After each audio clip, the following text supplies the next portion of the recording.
So if we lose this episode, me being the producer for the first time, it'll be the same amount of episodes that Landon has lost as our producer 14 episodes in, because we lost a whole trivia episode that lasted an hour and a half.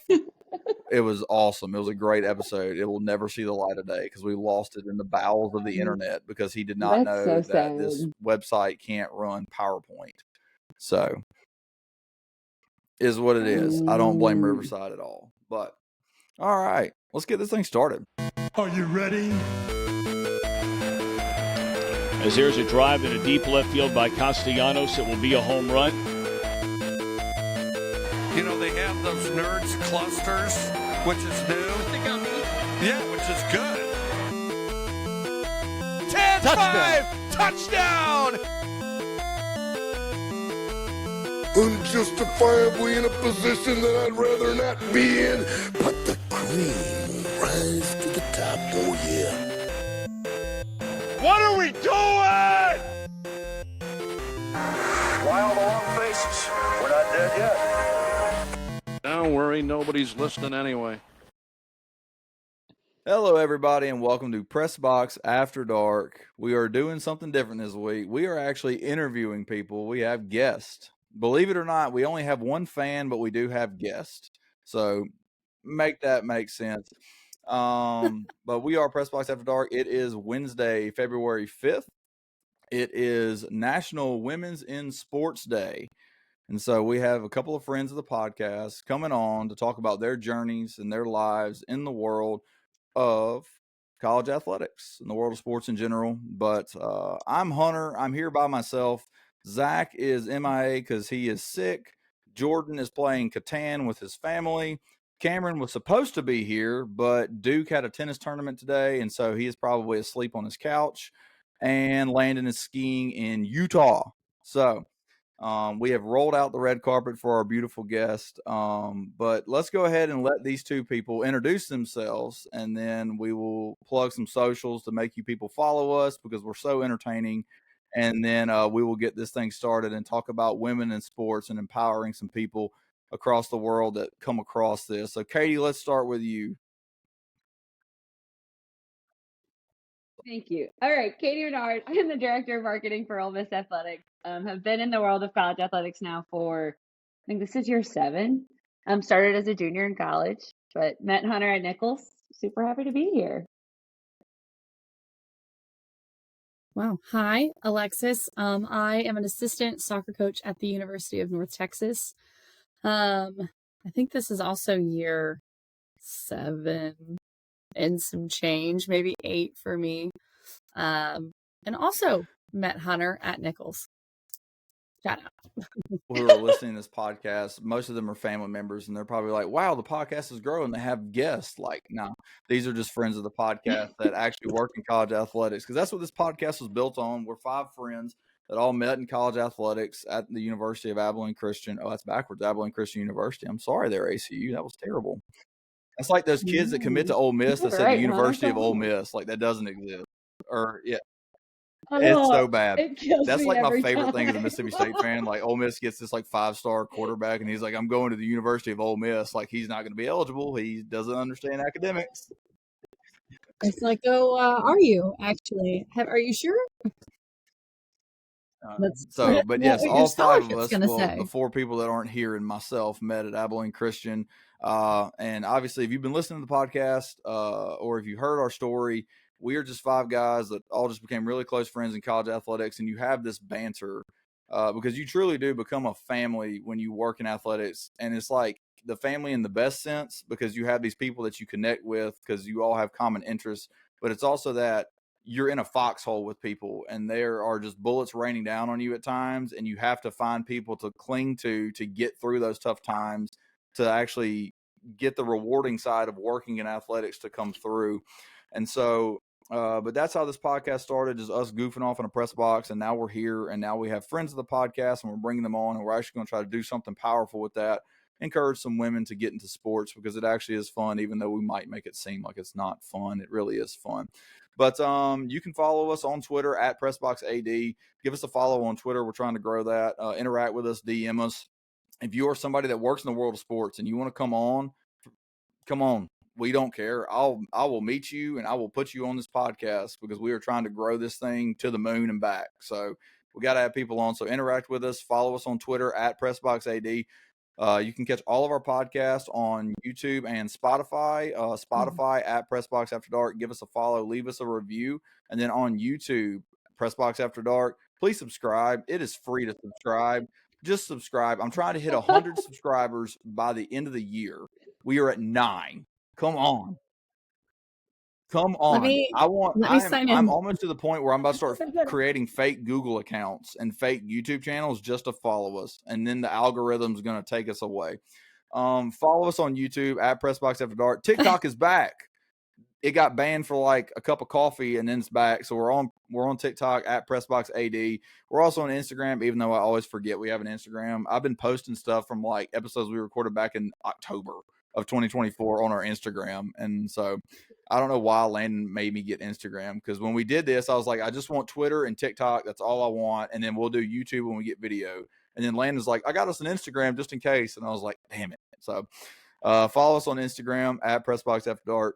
That's us. And like these two mentioned, all three of us have a background, and it started as a friendship, and it all started back in, for me, it was 2019. When did you two get to the beautiful university known as Nicholls State University down in Thibodaux, Louisiana?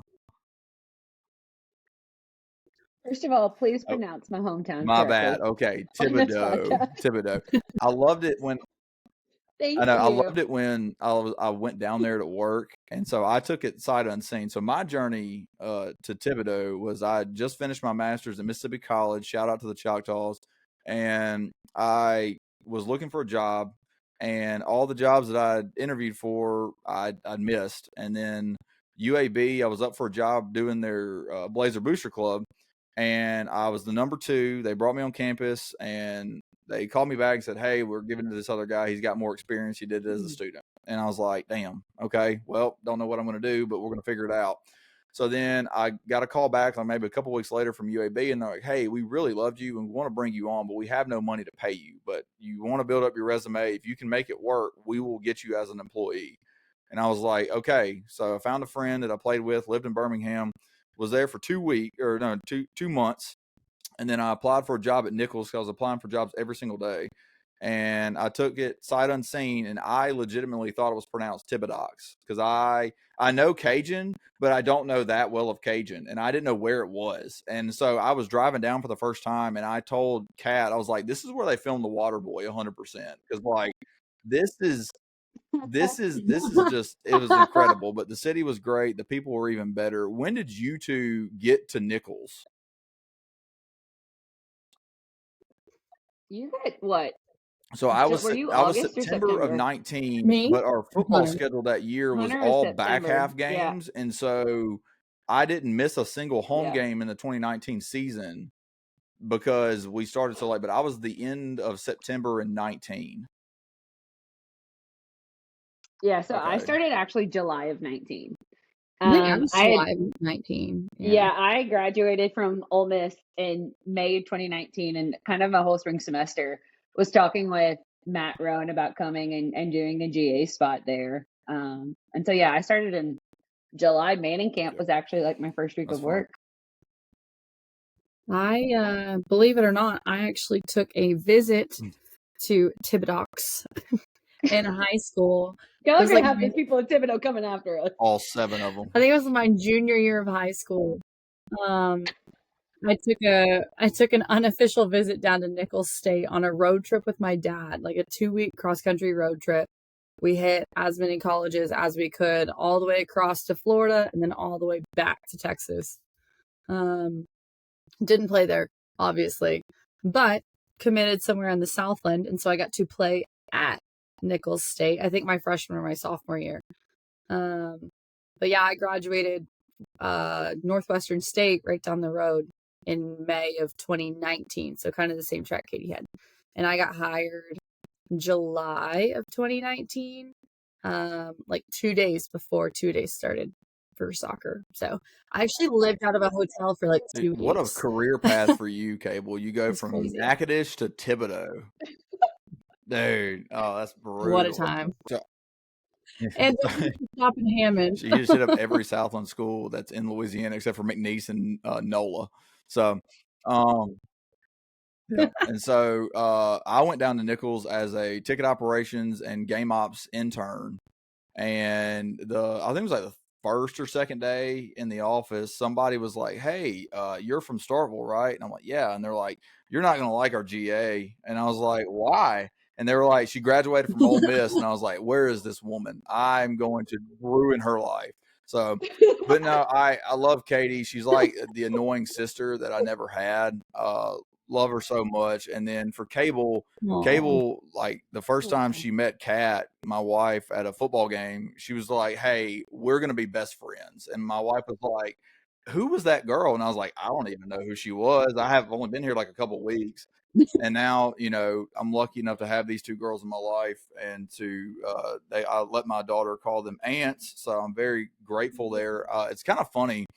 My favorite thing about this group of three people is that,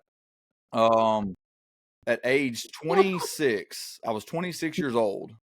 And so which would have we're made me all at Nichols. 26. We've been at Nichols. We all got there in 19. We all went through the pandemic together at Nichols, and we are going to play a spring soccer season. Nichols has a new athletic director, and so we have a meeting, and in this meeting they go, "Hey, we need to divide sports admins for every sport." And I was like, "Okay." At this point I got moved to full time, and I was like, "But I'm just the tickets and operations guy." Like I was like, I legitimately tuned out of this part of the session. And so the AD and the deputy AD were divvying up sports, and they go, "Hey, somebody needs soccer." And they looked at each other, and they looked at each other, and they looked at me, and they were like, "Hey, Hunter, do you want to be the sport admin for soccer?" And I was not paying attention at all. And I was like, "Sure."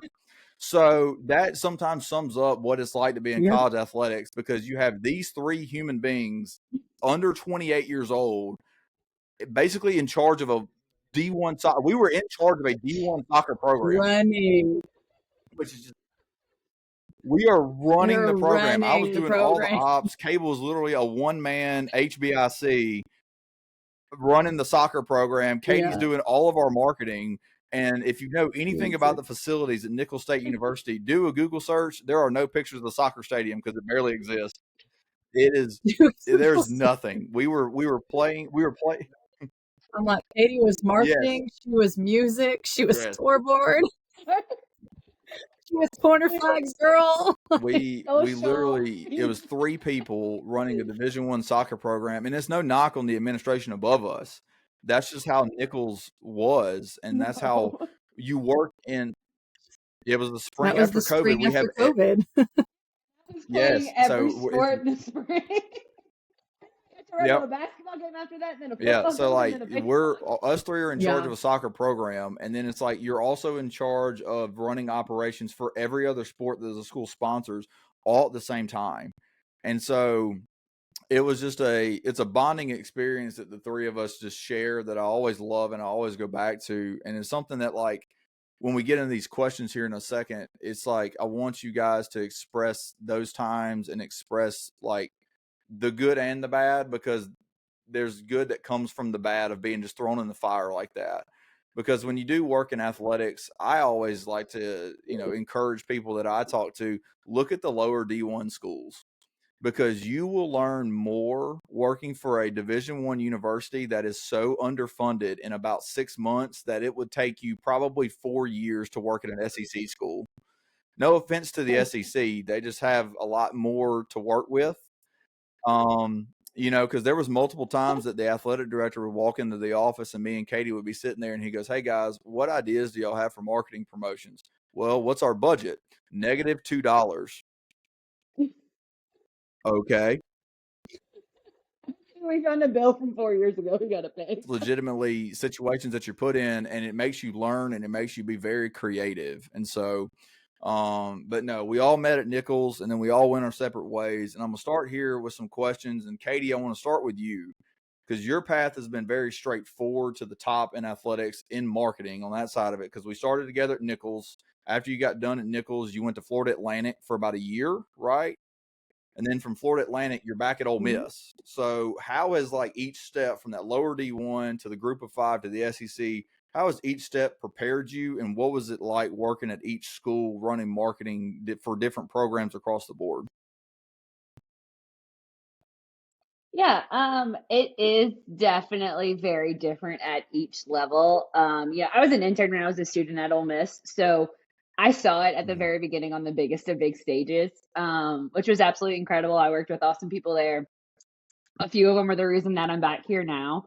But going to Nichols off the bat, it was, having these fun ideas and realizing there was no marketing budget to do anything with. So it was kind of like, how are we gonna do this?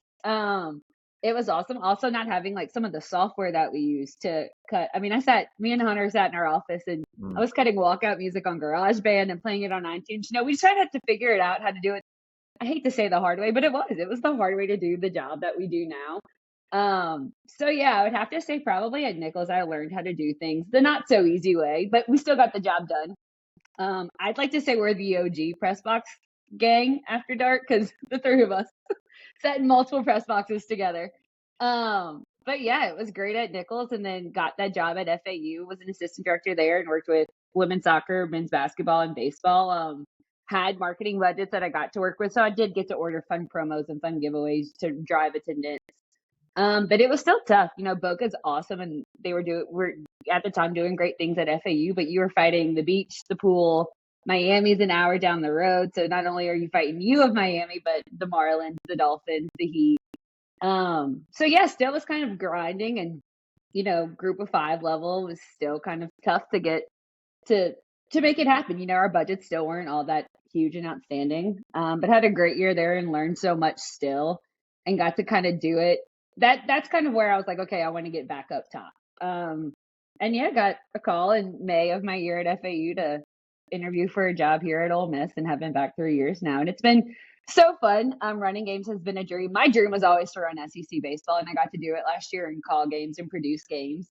But my passion kind of got out of in venue, and now, the marketing more 9 to 5 stuff has kind of been where I fell in love. And that's kind of been cool too, is to watch what I thought was my dream kind of evolve and change, and my passion change over the last 5 years. And, a full-time space has been really, really neat and really, really fun to be. A really fun roller coaster to be on. I like I it. I do. I was making space because now that we're doing these podcasts, I'm having to download all these large video files and post them to YouTube. So I'm making space on my laptop, and the first thing I start deleting is walk-up songs that me and Katie cut from my garage band, because there was like literally nights. I think it was I won't say coaches' names, but I don't want to say coaches' names, but there was a night, I think it was the day before opening day, and we were in my office, and then we went to the press box literally after dark. I mean, literally at like midnight, to test every walk-up song that me and Katie had cut. And we were like less than 8 hours from first pitch. And that's just how it is. And you do that, you go from that, and you do great things. My favorite thing about following you, Katie, especially at your time at FAU, all the In Paradise stuff, the basketball in Paradise, all that stuff. You got to work with, it's Dusty May, right? Isn't that his name? Yep. So obviously FAU went on that Final Four run after you left. So obviously you were the problem. But no, I mean, you've done amazing stuff, and it's really been fun to watch your career grow, because it's kind of like I said at the beginning, it's like you're in the foxhole with people and you see talent around you, and it's just like, all right, I can't wait to see this person blossom, because they're going to do great things. And so Katie's back. She's doing great things at Ole Miss. Cable is also back at her alma mater doing amazing things at North Texas. So Cable, what is it like for you getting to go back, getting to coach the sports you love at the school that you graduated from and did so much at as a player? Now you're doing that as a coach. Yeah, I mean, it's really been, I don't know, I think it's been more than what I could have ever expected it to be. After I left Nichols, I went and I got into high school. I didn't really know like where I was going next, what I was going to be doing next. I knew I was living close to the beach, but that was pretty much it. When the coach that I'm working for now, who was my coach as a player, had called me saying that he had just lost an assistant and that he needed to fill the position. And I was like, oh, like, that sucks. Like, man, I'll keep an ear out for you. Like, I'll let you know if I hear of anyone looking for a job. I'm living in Florida. Like, good luck. And then I remember he called me like a few more days later and was like, hey, like, I still have that job open. You know, it's yours. Like, if you want to interview for it, like, I'd love to bring you on campus. And I was like, oh, like, you were serious. Like, you really wanted to interview me for this position. So I took the interview. I accepted the position. Again, I never do anything with like ahead of time. So I think I accepted this position with like 2 weeks before 2-a-days had started. And so I had to figure out how I was going to like move across the country in like a week and a half and get there before the team got there. But yeah, I mean, since then it's been really great. We've hit a bunch of milestones since I've been back. We got to celebrate my boss's 400th career win this season. So that was super exciting. I was like, oh God, like how long is it going to take me to get to 400 career head coaching wins? But yeah, I mean, it's really been more than I think I could have anticipated it being. I like that. I mean, let's see. So how old's the head coach? How old is he? Yeah, how old is he? How old? 60. This is a history check. 62. So me and 61? Katie will be there for game 1, and then me and Katie will be there for game 400. So somewhere Yes. in between, don't ask about us. We're in the We're range. doing our own things, but 1 and 400, we will be there. Those are the two. No, I love that. I love that. So in y'all's current roles at Ole Miss and at North Texas, what are your biggest challenges that you face? Either one can start. I'll go. I think right now for us, or just like challenges in the marketing world, it is the transfer portal is kind of kicking our butt, which is funny to say in our space. But with the portal and guys and girls getting in and leaving our programs, it's our fans are losing people to kind of fall in love with and they're like resonate with. And you know, when I first started back here, we'd get a list of marketables, and these are players that our fans love. We knew that was going to help us get butts and seats and help fill our venues and kind of like attach our fan base to our programs. And now we think we have them. And then a year comes and goes, and then they're out of here and it's no more, and we're restarting the whole process. So like we've kind of we've changed, or at least in my point of view, we changed a lot of our branding to, we've obviously always had the party in the SIP, come to the SIP. Hunter, I know it's your favorite. But we really have leaned in a lot to that because we have to sell now. It's our atmosphere. You're going to come to an Ole Miss game and you're going to have a great time no matter what. Doesn't matter what happens on the court or on the field kind of thing, because, you know, student athletes that we may kind of push forward this year can be gone next year. And we've kind of lost that personal touch, I think. So funny enough, which is probably a similar answer to Cable's, is that the transfer portal in this kind of the world we live in now, and the world that college athletics is becoming, is kind of making it, I wouldn't say tough to do our job, but it's definitely a new challenge. What about you, Cable? Yeah. No, I mean, I could definitely relate to that. I think like the biggest challenge is just like the ever changing like atmosphere and like environment that we're in. Like every single week, something new comes out, a new rule comes out, a new legislation gets passed, our ADs are sending emails. And like, not only is it so hard to keep up with and like make sure you're on the same page, like we have our student athletes that are like seeing everything on Twitter. And then we have our student, like being in a female sport, we have our female student athletes seeing now how much like our male athletes are like, oh, or they're getting this on NIL, or they have this deal, or why are they getting that? How can I get that? Yeah. And then Katie, you throw the transfer portal on top of it, and the chaos of that ensues, and the tampering this year has just been like insane with like, we've caught multiple coaches with like multiple different programs reaching out to our players like via social media, or like sending them a text that's like, hey, I haven't seen you in the portal yet, but if you're planning on entering, I just wanted to let you know that like we have a full ride on the table for you, and like we'll take care of you. And so it's like coaches are kind of starting to go about it that way. And like I have players that will screenshot it and send it to me and be like, hey, like I don't know what to do with this. And I'm like, oh, Interesting. Gonna send that to my compliance office real quick. Right. I'm like, oh, that's awesome. So yeah, I think it's just like lately it's just been like trying to keep up of like all the changes. Like we've officially opted in at UNT's, like we're opting into this revenue sharing. But no one really knows what that means yet. Like Katie, I was blowing your phone up yesterday or day before because I was like, are you doing this? They just brought this to our attention. Are y'all gonna do it? Okay, I know you're in the SEC, but here's what we're doing for women's soccer. Like, and so it's like I feel like all I do is reach out to my friends and people on social media, and I'm like, hey, so this is what UNT's doing. What are you guys doing? Is it similar? Is it different? Like, do you have answers? Because I think like everyone right now, we're just like grasping just for information of like, what is it going to look like come August 1 when this like next like school year starts?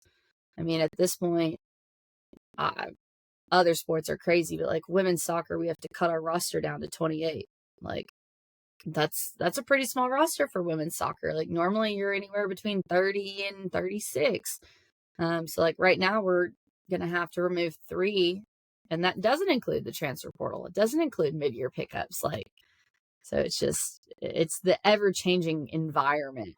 I think that some people would see that as like, oh, that sounds fun, but then I think like until you're actually in it, until you're actually dealing with it, like it's that thing where it's like, yeah, it can be exciting because every day is a different day, but also it's not, you never get that like feeling of peace. Oh yeah, no, I feel like I have like a checklist or like a to-do list, and like for every item I actually like accomplish and like get to check off, like 6 get added to the bottom. And I'm like, okay, feet to the fire, which fire's the biggest? Like which one do I need to put out first?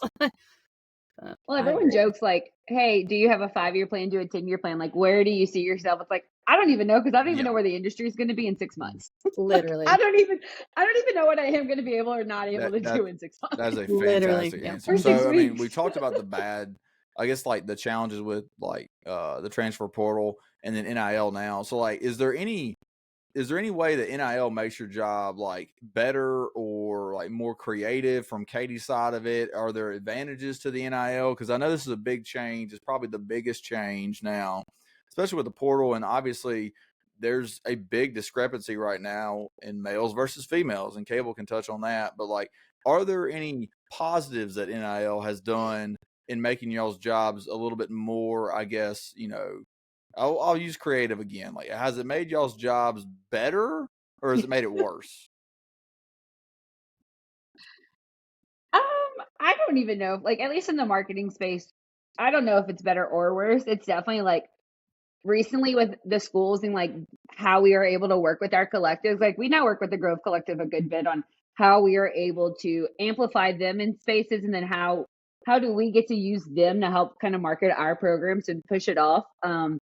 So I've gotten to work with them a lot, which has been fun. I mean, it is, I would say, the future of our industry and of student athletes, that it's a space you need to buy into. And I think we've done a really good job with that so far, and staying kind of one step ahead. So it's been really fun to help kind of push the Grove Collective to our fan base, because it's how I think we've seen success on our field. I think it's helped for sure. And just kind of building that platform. So it's fun, we work with them and promoting their auctions in our weekly newsletters and kind of amplifying them around our venues. I mean, I spent my Fridays before football putting out palms and putting up flyers for the Grove Collective. That was just kind of that's a part of our football Fridays now, which is, it's grassroots, and it's something that you wouldn't think we'd spend time into. We've done a lot of digital ad campaigns with our collective, which is new, and working with our ad partners. They hadn't seen other schools do that. So kind of figuring it out, because it is a really hot and cold market. When we beat Georgia, that was a great time to launch an ad campaign with the Grove Collective, because everybody wanted to give, because we had just beat Georgia and this was it. We were going to the playoffs. And then right after, losing to Florida, we had to hurry up and kill those campaigns because we were losing memberships left and right because of that, that result. So it's definitely a learning process, which I think is fun. I think I love to learn the whole part of, I think, working in college athletics right now in the administrative space, like I do in marketing. It's every day is a new day to learn something. And so kind of learning it and figuring out the trends of this world on our side and on the fan side has at least been rewarding, and it's a learning process. I can't tell you if it's good or bad yet. but it's definitely been just something else to kind of jump in and figure out Cable, are as there it any goes. positives to NIL for women's soccer? Uh, I would say come back maybe in Okay. December We and will ask have me both of again. you back on. We will have you We both back on in December of 2025, and we will discuss the same question. Yeah, because I don't know, I mean, yes, it's a learning process, but like we have no idea what it's gonna look like. I mean, right now the only like NIL that I can touch on that like I know our girls get or our team gets is like they all have like an app on their phone and it's called Influencer. I don't know if I can We say are that. not Not sponsored sponsored. by anybody. But it like Influencer, if you're listening, I gotta get um that bit in once an episode. Influencer, if you're listening. yeah, we yeah, I describe it to like recruits when I bring my recruits on campus. It's almost like you have to picture of like an online dating world of like the brand or the company makes a profile and then the student athlete gets to make a profile. And it matches you with companies that like kind of your interests will align or your favorites will align. Um, and so that's what I know the majority of our student athletes are doing. Like I know we have the Mean Green Scholarship Fund. I know we have a collective. NCAA says coaches don't get a say in any of that. So like I can't help facilitate any of those meetings. The donors have to go after certain players and they have to say, hey, this is who we want to, support and this is what we want them to do for us. But like we as coaches have to take a complete backseat. Like we're not allowed to be in those meetings. We can't have those conversations. If a kid even comes to me wanting advice, like, hey, coach, can I do this? Should I take this deal? We have someone I now have to direct them to and be like, hey, look, I can't have that conversation with you, but you need to go upstairs and you need to go speak with, X, Y, and Z, and they'll take care of you. So I don't think it's positive or negative. I mean, I think my girls are excited. Like they're like, "Oh, revenue sharing, that's cool." And I'm like, "Oh yeah, that's really cool."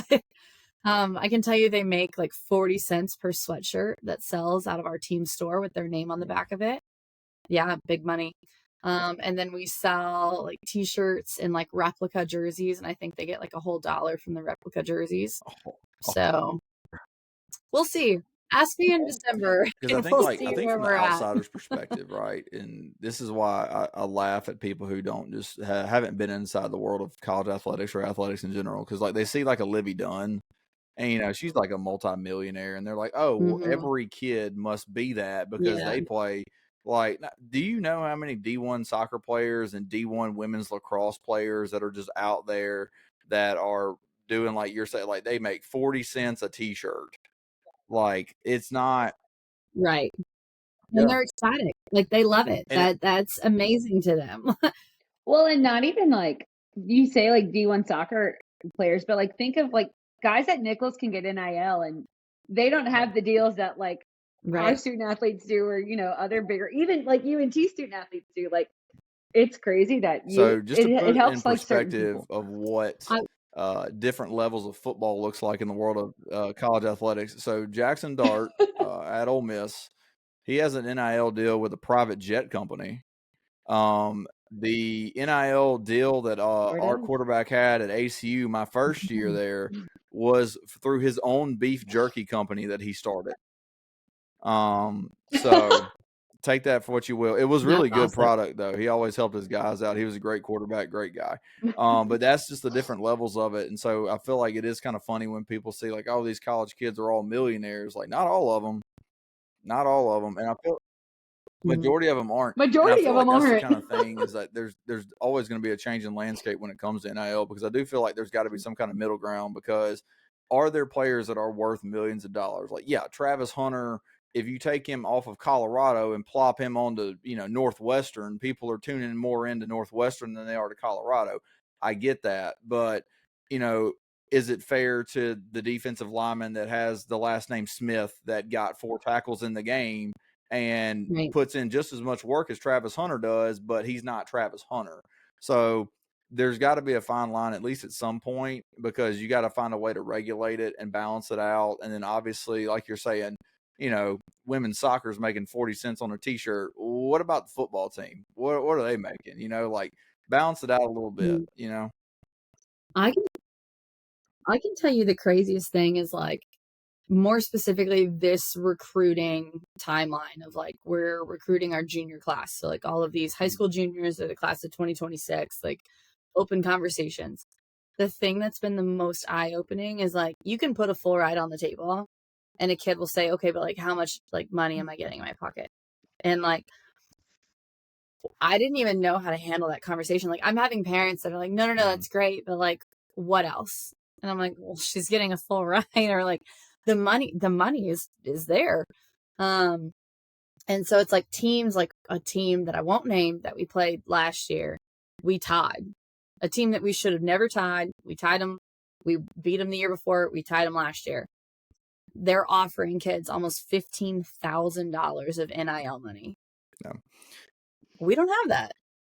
But it's like we Yeah. get recruits and we're going after the same kids and we're going after the same recruits. And they're like, oh, well, I'm going to get a full ride in 15 grand.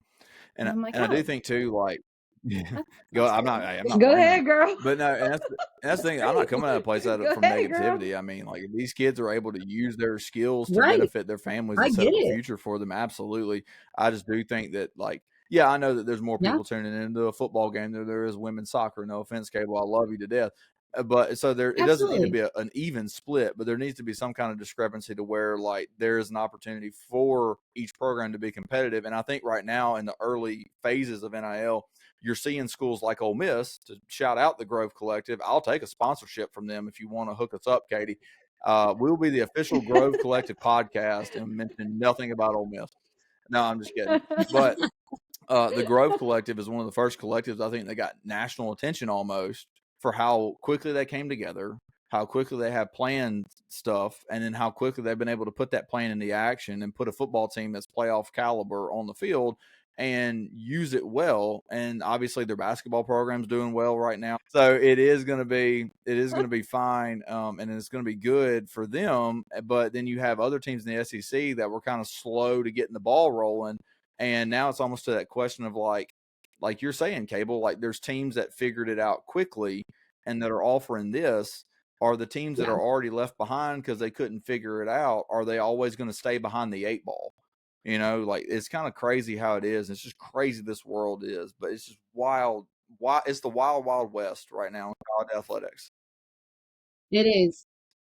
And it's It always really different. is. Like tomorrow is going to be completely different than what it was yesterday. And then on May 1st, the rules are going to be completely different of what it was on January 1st. Like they just did that convention. I don't even know what it was last weekend or the weekend before. They just did this like big NCAA Division I convention. And I'm like, okay, what did we learn? What's new? New rules. I've learned them all. You know, You might as well change it. Shout out to everyone's compliance offices because Literally. couldn't be, I have a bunch of good friends who work in compliance, and shout out to them because they really do the Lord's work of college athletics. Because We are I going to couldn't try keep up. and empower women getting into sports, empower women, working in sports, playing sports with these interviews, because we're bringing on more friends of the podcast that also work in sports. Don't do compliance. Just don't. Hey, I From know one person to another. Females who work in compliance. We have 3 I'm incredible females I'm who work kidding in to our office, compliance so people. shout They out to them. honestly, any compliance person that listens to this podcast and hears that line, they're going to immediately be like, "Yeah, you're not wrong." They're not So wrong. You're right. all 3 of my compliance ladies, they will all don't tell work you. compliance. But we've kind of touched on things that are kind of negative in the world that changes, and your day's always hectic, and you never know what you can do because what you can do on Monday changes by Friday. But what are the most rewarding parts of working in athletics and being a female that works in athletics? I'll go. You want to go? Sure. So obviously, like the world of marketing and fan experience, our job is to put on shows and to like create these awesome atmospheres for people. And I grew up, I loved baseball. My dad took me to baseball games all the time. We'd go to football games. My cousins played football. Cousin played college football and professional football, but baseball was kind of our thing. And I remember going to Astros games as a little girl and remembering the music that was being played and just those moments, the train. You remember the atmosphere. And so our job is literally to create that. So my job, my why of why I did my job for the longest time was because I get to create memories for other father daughters or mother sons or friends, and even our other student athletes. My job was to create that memory, was to play the right song, to hit the right light. So I think it really is so cool. And you see tweets about, oh my God, I just had so much fun. I will never forget, like, yes, beating Georgia was awesome this year, but we were sitting in the office the week of, and my coworker David Weston, they were trying to decide what the karaoke song for the football game was going to be, and David said, "It's got to be Dancing Queen. I'm telling you, it's going to hit." We were convincing our boss Matt it was going to hit. It's going to hit. We promise you. It's gonna hit. It's going to hit. It's going to be. I walked into my boss's office and I said, "Matt, if this song does not hit, I will carry karaoke cam on my back. Put the camera on me, and I will sing the whole thing." But if you go find videos of that moment in the Georgia game on Twitter, it is electric. They said our press box was shaking, and it was the loudest they had ever heard Vaught Hemingway. And like, people remember that. Like, we'll see tweets, just heard Dancing Queen. I remember November 9th. Like, that is literally so fun for that to be a part of my job. And to do it here, obviously, for a place that means so much to me. And it was honestly the same at Nichols. I did it for my hometown, being from Thibodeau. Yep.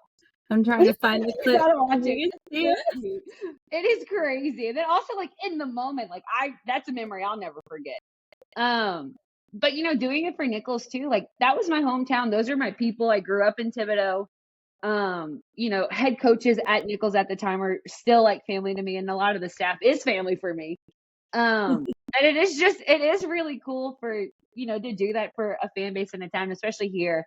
Oxford has taken me in as one of their own. And so to do that job and to promote an institution and a department and programs that are, make or break. It's Hunter's love for Mississippi State is the exact same love here for Ole Miss. And my job is to elevate that brand and to push that brand out, not only locally, but nationally. And to do that for student athletes, for them to go off and have successful careers, both on and off the field, it's very rewarding to watch other people succeed off of, the hard work you do. In like the best way What about possible. you, Cable? No, my answer is definitely the more, I guess, literal answer of like the rewarding part for me is like being a women's coach and a women's sport is like seeing the ones that do or want to do what you do. So like mine in a very literal sense is like now looking back on like my like quote unquote like quote coaching tree, I guess. I now have people that I've coached like in grad school or at Nichols or now even at UNT, like past alumni that are now getting into coaching. Like I just had a former player call me last, it was like Wednesday or Tuesday, that like wants to get into high school coaching. And she was like, nope, career change. I'm over it. I don't want to do this. I thought I did. Not interested. Like, what do I need to do? What can you tell me? Can you look at my resume? And like that to me is like, I never played for a female. I never had a female head coach. I had a couple female assistant coaches in my career, but that was really it. And so now the fact that like I'm now their female coach and like I kind of get, I don't know, a little bit of influence, I guess. And then they choose to like want to do the same thing as me. I'm like, oh, okay, I'm doing okay. Like I'm doing fine.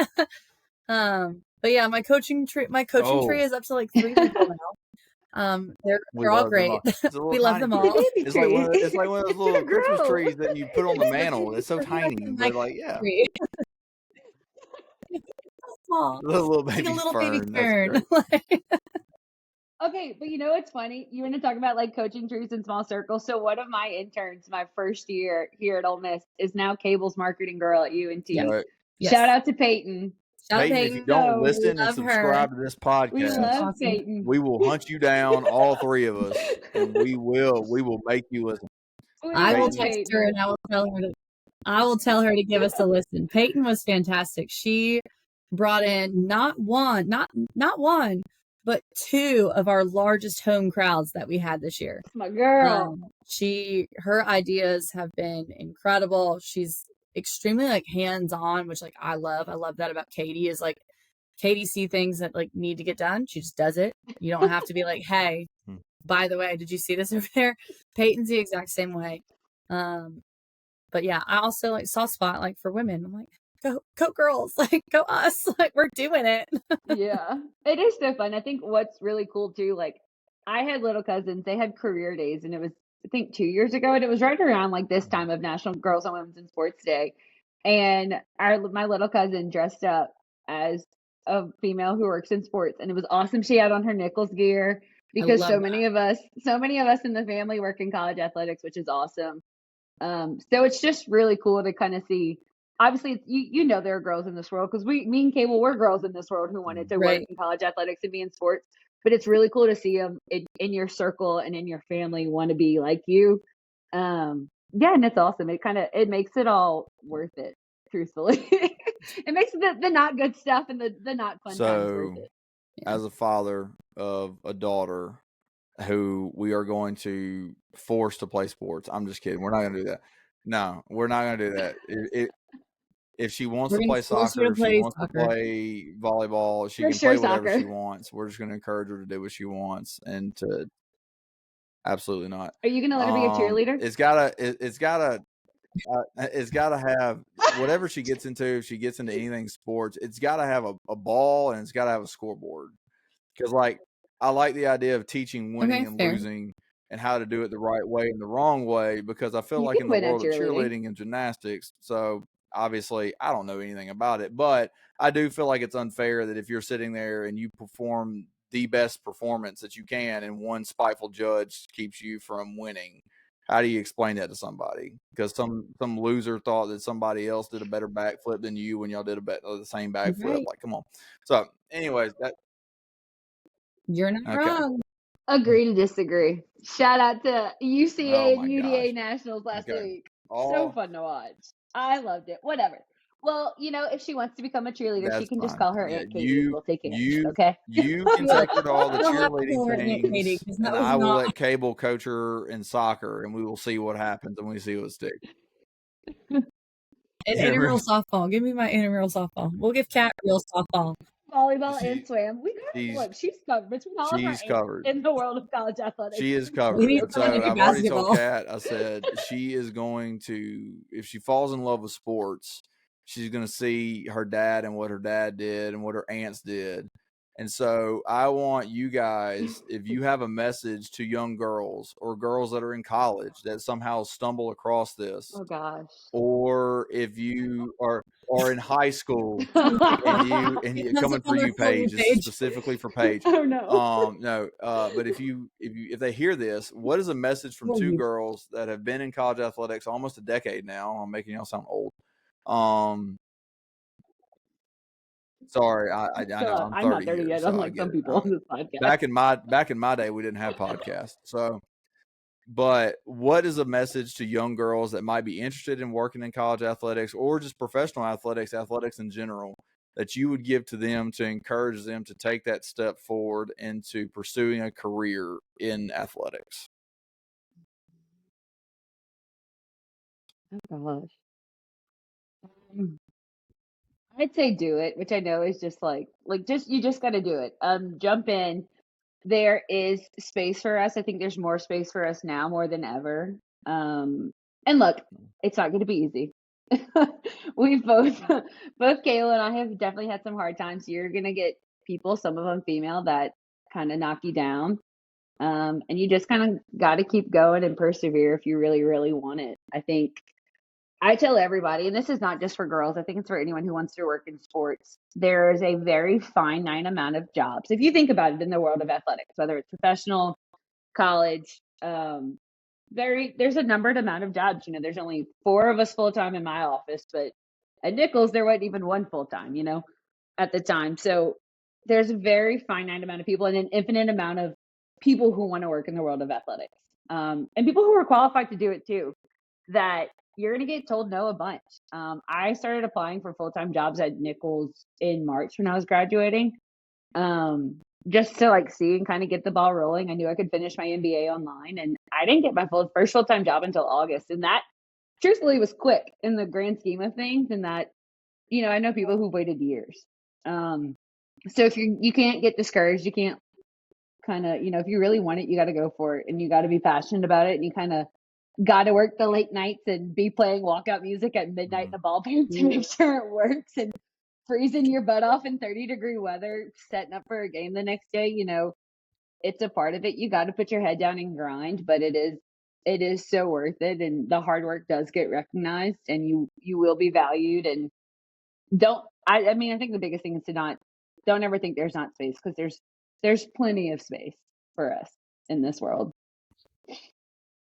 I think I don't know. I think like one phrase that like stands out to me the most that my parents used to tell me all the time growing up is like it might have I think it's even like the Navy SEALs or something. It was like the slogan of like you embrace the suck. Like, yeah, it sucks. Yeah, you're gonna do a lot of stuff that sucks. Like I have called home more times than I can count, sobbing, crying, cursing, whatever it is. Of like, my life sucks, this job sucks, I hate this, I hate that. And like, I think you just kind of have to embrace it, like Katie said, and you've got to just like go through it, like see it through.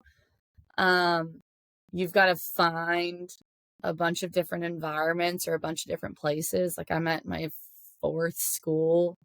I'm at my 3rd or 4th level. I've done everything from like D1 to D3 to I've Nicholls State at the bottom to UNT now in the AAC of like to high school and travel ball, and like you've got to find kind of like your niche of like where you fit in and what you I guess are really good at, but like what you enjoy.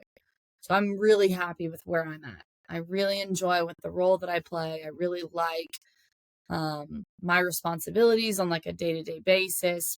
But is it lesser, I guess, than interim head coach? A little bit, but it's more than other roles that I've played at the same time. But for the longest time, like on my like the background on my phone, I think it was like one day at a time, or like embrace the suck, or like you've got to get through it, like something like that. Figure it out. Yeah, you got to figure it out. Like Figure it out. I always tell my team, I'm like, your feet are to the fire. Like your feet are to the fire. You just got to jump in. Like it is what it is. Like college athletics is one of those places of like, there's not really a learning curve. There's not someone that's like, hey, here's this manual. Here's all the answers. Hey, Hunter, this is exactly how you run a Nicholls soccer game day. And it's more so like, oh, okay, it's today's game day. Okay. We'll figure it out. Cool. So you want us to write a game script on what? A Google Right. Doc. Got it. Yeah, was it? Yeah. What time is that supposed to start at? We're going to kick off at 05 for TV. What TV? Like, what streaming? What are you talking about? What's ESPN? streaming? What now? Okay. My favorite thing to tell people is that for basketball games that I was up top, said my PA was at the table. Do you ever like imagine waving like this to somebody, telling them to start reading? I mean,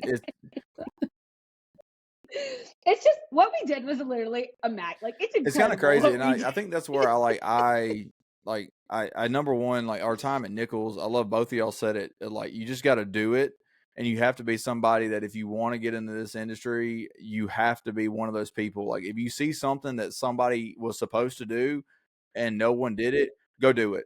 Go do it. Go be that person. Go be that girl. Go be the one that everybody looks at and says she's got her shit together and she's going to do it no matter what. Because that was the biggest advice that I got. And that's like, I think the people that I talk to that are still in athletics, or the people that I talk to that aren't in athletics, that I bonded with in athletics, are just do it people. Like no one sat there and pointed a finger and was like, isn't that supposed to be Carl's job? Yeah, Carl's probably going to do that, I think. All right, cool. Let's just sit over here in the corner. We did our job. Don't be that person. Do not be that person. Don't be that person. Do not be that person. Please don't be that person. Don't be that person. Because me and Katie work more close together because Cable was obviously coaching. So when we weren't working with Cable directly during soccer season, me and Katie were working on everything together. I think the biggest thing about being at Nicholls was you had to learn literally everything. I didn't know how to make graphics, and yet me and Katie are the ones putting together graphics on free Canva and then trying to figure out Photoshop. and putting out stuff that you have to do. And then it's like you get to soccer and you're talking to somebody who is legitimately one of your best friends in this world. And we're like, how can we work together to get people to go to your games and put on a show and put on a product that are going to make people be like, I want to support this program. And you have no tools to do it. You just have to go and you have to boil a pot of spaghetti and start throwing noodles at the wall until something sticks. Like legitimately, that's what you have to do. And I know, obviously, I'm not a female, but obviously I have a daughter. And so I want to encourage anybody that listens to this, that comes across this, that, you know, it's fun. It really is fun, because at the end of the day, you're going to get home. It's going to be 12 o'clock in the morning. You're going to be exhausted. You're not going to be able to walk, and you're going to lay down on your bed, and then you're going to look at Twitter, and somebody on Twitter is going to say, man, when they played Dancing Queen, that shit hit. And that's what it's that, and it did. And then the next thing you know, like, you're up the next morning in the office at 8 a.m. with a cup of coffee, and you're like, all right, what's my next Dancing Queen? You know, like, what's your next moment? And that's what it's, and that's the fun of it. So I know, I didn't prepare y'all for this, so y'all probably don't have one, but normally we hang a banner for anything in the world of athletics or anything in general. But if y'all don't want to hang one, I have a collective one. Since it's National Women's and Sports Day when we're releasing this, I'm going to give a shout out to Tennessee women's basketball coach Kim Caldwell, who we are recording this right now. So behind the curtain here, it is January 26th. She gave birth to her son, I believe, on January 20th. Yeah. On Monday. Yeah. I was like, just a few days ago. On Monday, was back at practice. Hang a banner, on Friday. Kim Caldwell. Hang a banner. An absolute Hang a beast. banner. That's Good. insane. That's insane. And I think the best. Yeah. Yeah, actually, you're actually doing the most. And you're I doing think the most. best part about it that I saw was the son of Pat Summitt. I think his name's Tyler. So if I got his name wrong, I do apologize. But the son of Pat Summitt, obviously, if you know anything about women's sports, you definitely know who Pat Summitt is. Tweeted a picture of Pat feeding him while calling recruits when he was born, and told the story of his birth and how crazy it was, and her amazing job as a mother and her even better job as a head coach. And so shout out to Kim Caldwell. You gave birth and then you're right back at it. So that's awesome. But how about you guys right now? We will roll out the red carpet for you two. Where can people find what you do, and where can people find you on Twitter if they want to follow up with you guys? What's the best way to reach y'all on socials? Cable said, pause. I got to get it right. Gotta go check. Let me pull up my Twitter. You can find me on Twitter. Here we are. You didn't have to read it. The camera was blurry. My most recent retweet is about the Super Bowl. Don't worry. I'm at Cable Alexis. Super original. I know. Yeah, mine's it's Katie great. Deep and Ard on everything. So yeah, but you can't follow me on Instagram because I keep that private. Can't let you see my shenanigans. Okay. I would encourage everybody who's listening, if you had any entertainment in these two, they'll definitely be back on for sure. Just because they're friends of the pod. Yeah, we got to put you back on in December. We're having you back on in December, and the whole podcast is going to be like, "What's up with NIL?" And it's just going to be Cable talking for 30 minutes.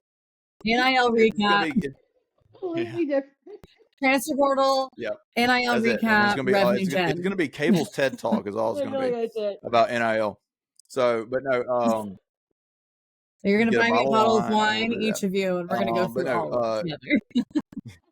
Yeah, but really get the exactly. Podcast so, but look up everything that Ole Miss is doing from a marketing standpoint. I mean, the SEC is the standard when it comes across to college football, in my opinion. I'm an SEC biased guy, anyways.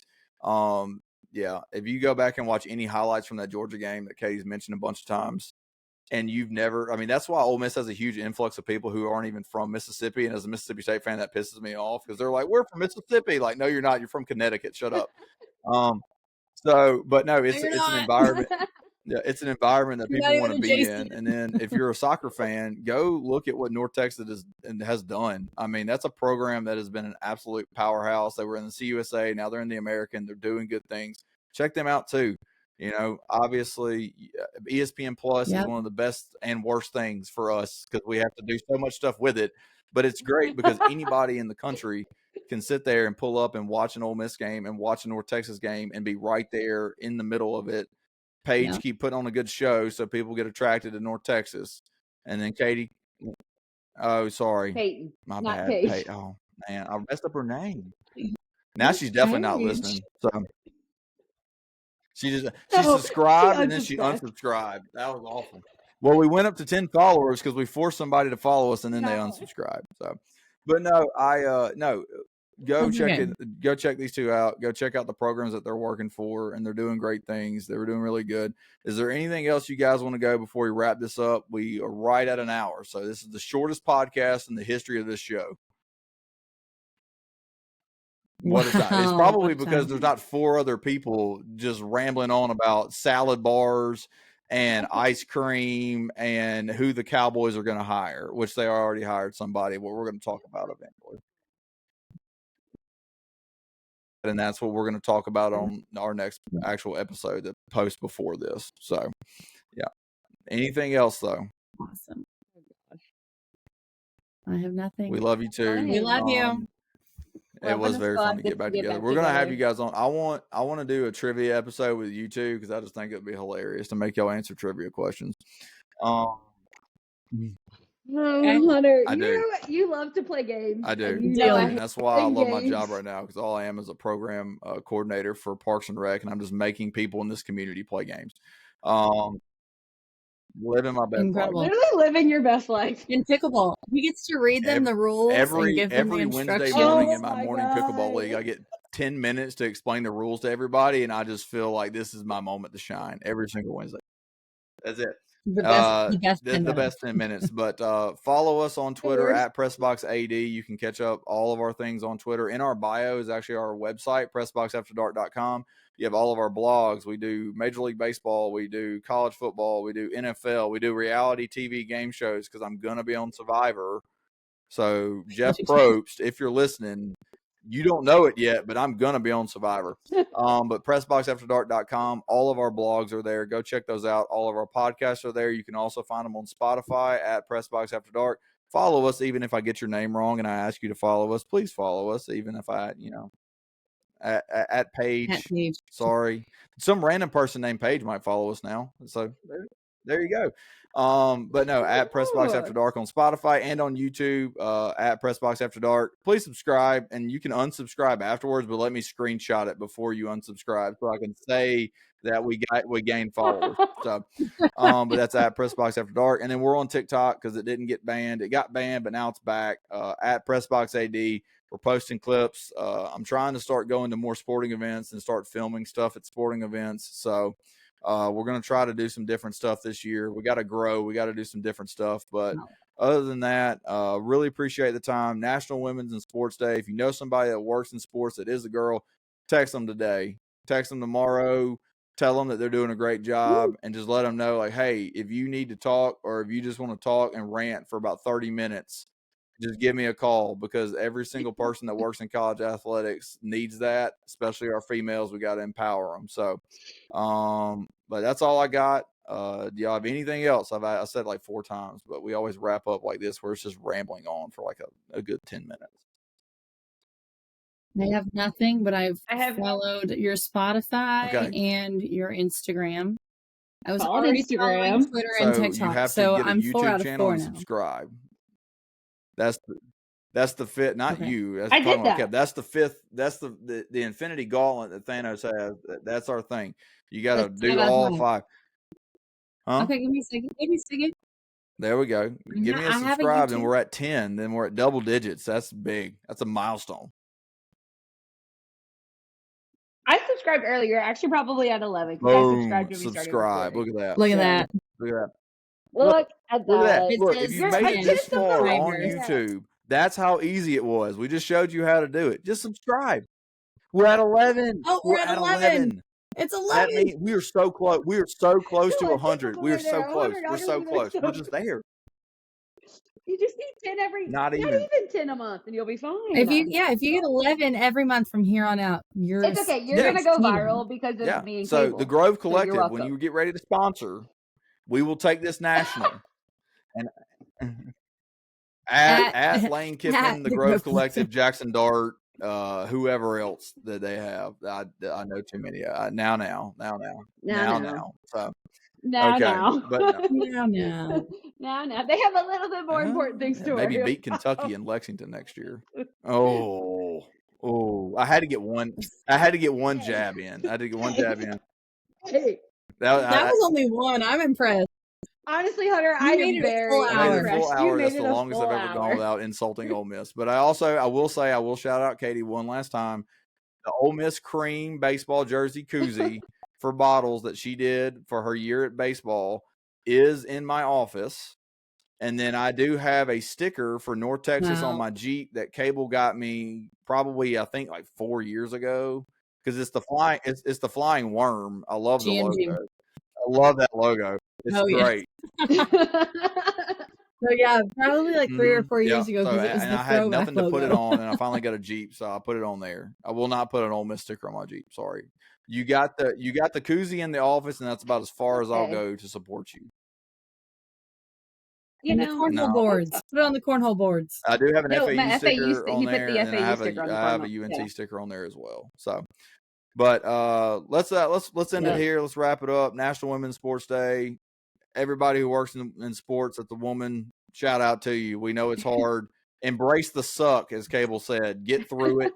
There are better days ahead, and you're doing great things. But other than that, this has been Press Box After Dark interviews, and we'll see you next time.